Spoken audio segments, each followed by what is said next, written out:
په اورشلیم کې خلکو د خدای پاک د مقدس کور نه د سوداګرۍ یو بازار جوړ کړی و.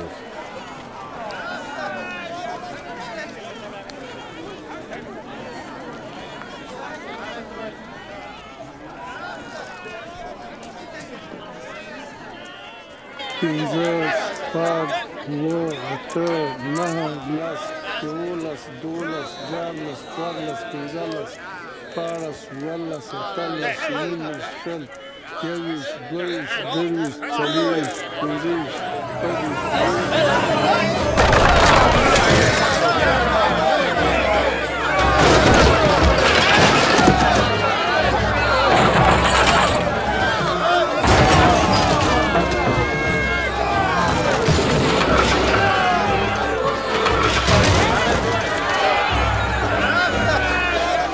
د خدای کلام وایي زما کور به د دعا ځای وي خو تاسو ورنه د غلو کان جوړ کړی دی.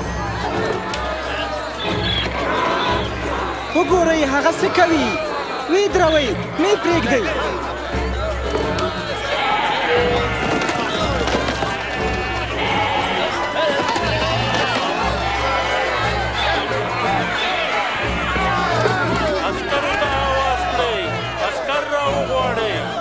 خلکو چې عیسی ته د باچا لقب ورکوه نو د مذهبي او سیاسي مشرانو ترمنځ په خپلو کې سخت مخالفت پیدا شو.